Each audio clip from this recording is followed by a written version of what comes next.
আজ কলকাতার ইডি দপ্তরে হাই ভোল্টেজ সেখানে বৈঠক রয়েছে।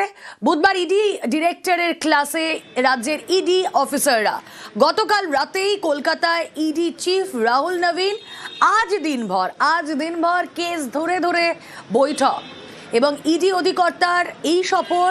গতকাল রাতেই ইডি চিফ রাহুল নবীন তিনি কলকাতায় এসেছেন। এই সফর অত্যন্ত সিগনিফিকেন্ট। 8ই জানুয়ারি আমরা জানি আইপ্যাকের দপ্তরে ইডির তল্লাশি অভিযান, আর তা নিয়ে রাজ্য ইডি যে সংঘাত আবহ তৈরি হয়েছিল, সেই সংঘাতের আবহে রাহুল নবীনের বঙ্গ সফরে আসা, কলকাতায় আসা ম্যারাথন বৈঠক রয়েছে। কথা বলবো, প্রতিনিধি অনুপ রয়েছেন সঙ্গে। অনুপ, একদম প্রাথমিকভাবে আজ কি কি কর্মসূচি রয়েছে প্রথমে জানতে চাইবো। ইতিমধ্যে আজকে ইডির যে মেগা বৈঠক ইডি দপ্তরে, তার কারণ ইডির যে ডিরেক্টর তিনি ইতিমধ্যেই গতকালই কলকাতায় এসে পৌঁছেছেন রাহুল নবীন, এবং তিনি 11টার মধ্যে কিন্তু ইডি দপ্তরে আসবেন এবং সেখানে আগে থেকেই অফিসারদের কিন্তু ছুটি ঘোষণা করা হয়েছিল এবং জরুরি ছুটি যে ঘোষণা ছিল এবং বলা হয়েছে জরুরি বৈঠক, সেই বৈঠকে উপস্থিত থাকতে হবে। ইডির প্রত্যেক অফিসার সেই বৈঠকে উপস্থিত থাকবে এবং রাজ্যের হাতে একাধিক মামলা রয়েছে। রাজ্যে যে সমস্ত মামলা, সেই সমস্ত মামলা পরবর্তী কোন প্রক্রিয়া কতদূর এগিয়েছে এখনো পর্যন্ত কাটে গেছে। দেখো অনুপ, যেই সময় রাহুল নবীন কলকাতায় এলেন, বৈঠক করছেন, সেই সময় রাজ্য বনাম ইডি একটা সংঘাতের আবহ রয়েছে। আইপ্যাক তদন্ত নিয়ে এই বৈঠকে আলোচনার সম্ভাবনা কতটা? তবে সবথেকে গুরুত্বপূর্ণ বৈঠক কিন্তু আইপ্যাক নিয়ে আছে তাদের মধ্যে হবে, তার কারণ যে সংঘাত রাজ্য এবং ইডির মধ্যে যে সংঘাত চলছে সেটা কোন পর্যায়ে, সেদিন কি পরিস্থিতি হয়েছিল এবং যে ফাইলের ঘটনা হয়েছিল সেক্ষেত্রে কি ভূমিকা, সক্রিয় পুলিশের ভূমিকা কি ছিল, এই সমস্ত যাবতীয় বিষয় কিন্তু প্রথম এই বৈঠক হবে। এবং শেষ দফার যে বৈঠক, সেই বৈঠকে কিন্তু যে সমস্ত আধিকারিক জোন 1-এর যারা উপস্থিত ছিল সেদিনকে তাদেরকে নিয়ে বৈঠক হবে এবং সেদিনকে কি ঘটনা ঘটেছিল এবং পুলিশের কি ভূমিকা ছিল, এই যাবতীয় তথ্য নিয়ে কিন্তু আলোচনা হবে। এবং একজন সিনিয়র আইনজীবী দিল্লি থেকে তিনিও এসেছেন, তিনি কিন্তু পরবর্তী কি পদক্ষেপ, আইনি কি পরামর্শ, এই সমস্ত বিষয় নিয়ে কিন্তু আলোচনা হবে। বেশ,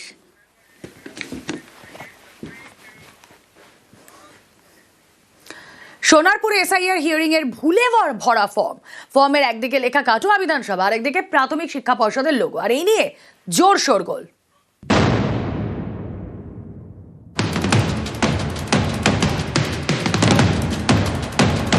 এটা সোনারপুরে বিলি হওয়া এসআইআর হিয়ারিং ফর্ম। এই ফর্মের বাঁদিকে ওপরের অংশে লেখা কাটোয়া বিধানসভা, আর ফর্মের ডান দিকে প্রাথমিক শিক্ষা পর্ষদের লোগো। ফর্মের যেখানে কাটোয়া বিধানসভা লেখা, সেই অংশটি পেন দিয়ে কেটে লেখা হয়েছে সোনারপুর উত্তর বিধানসভা। অভিযোগ, এই ফর্ম বিলি করা হয়েছে দক্ষিণ 24 পরগনার সোনারপুরের 2টি বুথে। একটা ফর্ম দেওয়া হয়েছে, এটা বংশধরের বিবরণ চাইছে। এখানে যে ফর্মটা দেওয়া হয়েছে, এখানে হচ্ছে কাটোয়া বিধানসভা আছে এবং শিক্ষা পর্ষদের লোগো আছে, সেই কারণে আমার একটু সন্দেহজনক মনে হয়।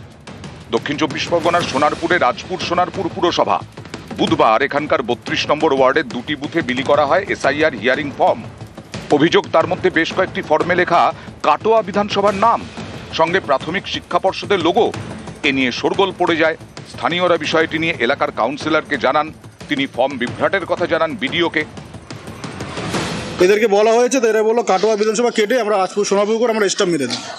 এরা নির্বাচন কমিশন থেকে দেওয়া নয়, এটা এরা এখানে এই গন্ডগোলটা করছে। এটা পুরোপুরি একটা স্ক্যাম। এটা আমি জানি না নির্বাচন কমিশন এই ফর্মটা কোথার থেকে পেলেন এবং কেনই বা এই ফর্মটা মানুষকে দেওয়া হচ্ছে তার পরিবারের প্রমাণ করবার জন্য। এখানে যারা আছেন দায়িত্বে, বিএলও থেকে শুরু করে ইআরও থেকে শুরু করে, তারা প্রত্যেকেই তো প্রথমে অস্বীকার করলেন, পরে বললেন যে হ্যাঁ আমরা এটা দিয়েছি, যার মনে হয় জমা দেবে, যার মনে হয় জমা দেবে না। নির্বাচন কমিশন আদৌ এই ফর্ম দিয়েছে কিনা তা আমাদের সন্দেহ আছে। আমরা অবিলম্বে নির্বাচন কমিশনের কাছে দাবি রাখছি, যে ফর্মটা সোনারপুর বিডিওর মাধ্যম দিয়ে ডিস্ট্রিবিউট হচ্ছে সেটা তদন্ত করা হোক এবং এই বিডিও এআরও যারা আছে তাদের সবাইকে তলব করা হোক, কারণ আমাদের দৃঢ় বিশ্বাস এটার পেছনে চক্রান্ত রয়েছে তৃণমূল কংগ্রেস। সোনারপুরের বিডিও সঞ্জিনী সেনগুপ্ত জানিয়েছেন, ইআরও ভুল ফর্ম বিলি করেছেন, ফর্মগুলি বাতিল করা হয়েছে, নতুন ফর্ম বিলি করা হয়েছে। সোনারপুর থেকে অর্পণ মণ্ডল, নিউজ 18 বাংলা। মুড়িগঙ্গায় ডুবে গেল বাংলাদেশের বার্জ, নদীতে মিশছে ফ্লাই অ্যাশ, আর এর জেরে নদীর জল হচ্ছে দূষিত। চিন্তায় মৎস্যজীবীরা।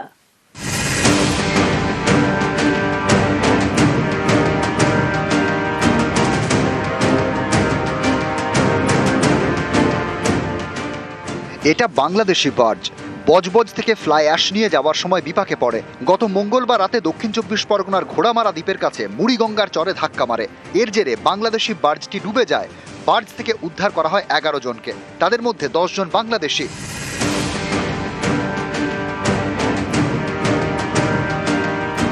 মঙ্গলবার দুর্ঘটনা, তখন থেকেই মুড়িগঙ্গায় মিশছে বার্জের ফ্লাই অ্যাশ। এই মুড়িগঙ্গা মৎস্যজীবীদের বড় ভরসা। এই নদী থেকে মাছ ধরে প্রায় 12,000 মৎস্যজীবী সংসার চলে। তারা বলছেন এই ফ্লাই অ্যাশের জেরে তো নদীতে দূষণ বাড়ছে, এতে তো মাছেরও ক্ষতি হতে পারে।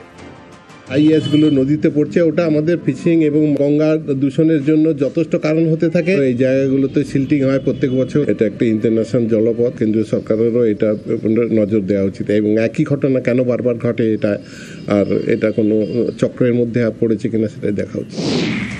ফ্লাই অ্যাশ থেকে মুড়িগঙ্গায় ছড়াচ্ছে দূষণ। এই দূষণে নদীর জীব বৈচিত্র্যে ক্ষতির আশঙ্কা। ছাই বা তার মধ্যে যে সমস্ত ভারী ধাতব মৌলগুলো মিশে যাচ্ছে সেটা কিন্তু একটা ফাইটোটক্সিসিটি ক্রিয়েট করছে, যার ফলে গাছটা তো সমস্তটা নষ্ট হচ্ছে। তার ফলে কিন্তু ম্যানগ্রোভস গুলো ডাই ব্যাক হয়, মানে একেবারে নষ্ট হয়ে যায়। বিভিন্ন ধরনের মাছ থাকে, প্রচুর পরিমাণে আমরা কাঁকড়া দেখতে পাই, অনেক জলজ প্রাণী থাকে, সেগুলোও কিন্তু পুরো টক্সিক অ্যাকুমুলেশনস হয়ে যাচ্ছে জলের মাধ্যমে। সেই দূষণটা কতটা মাত্রায় ছড়িয়েছে সেটা দেখে নেওয়াটা ভীষণভাবে জরুরি। অনেকেরই প্রশ্ন, মুড়িগঙ্গা থেকে বাংলাদেশে এই বার্জ তোলা হবে কবে? তুলবে কে? কারণ বার্জ তুলতে ভালো খরচ। দীর্ঘদিন নদীতে বার্জ পড়ে থাকলেও বিপত্তি, কারণ এই বার্জকে পাশ কাটিয়ে যাওয়াটাও সমস্যার। দক্ষিণ 24 পরগনা থেকে বিশ্বজিৎ হালদার, নিউজ 18 বাংলা।